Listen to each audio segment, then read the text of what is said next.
Skills are what let your assistant connect to real tools and perform real tasks. There are skills for all kinds of things. You can connect your assistant to Google Workspace, Slack, GitHub, Discord, social media platforms, and a lot more. You can browse and find skills yourself on a website called ClawHub, or you can go through the GitHub Skills repository.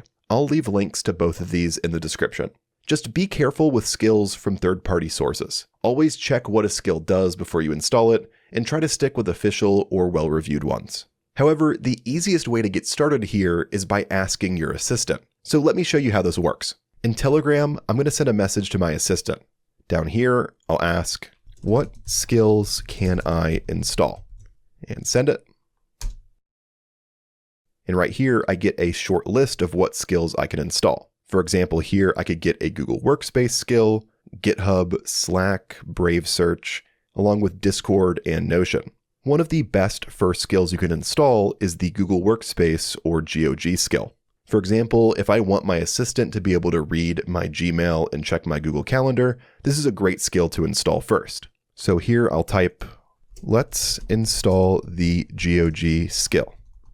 Can you walk me through it?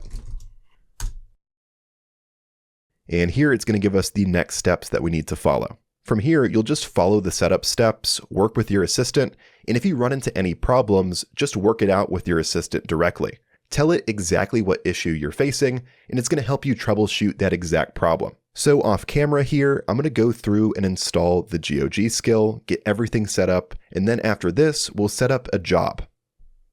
Okay, so now the Google Workspace skill is installed and connected. I gave it access to my Gmail and Google Calendar.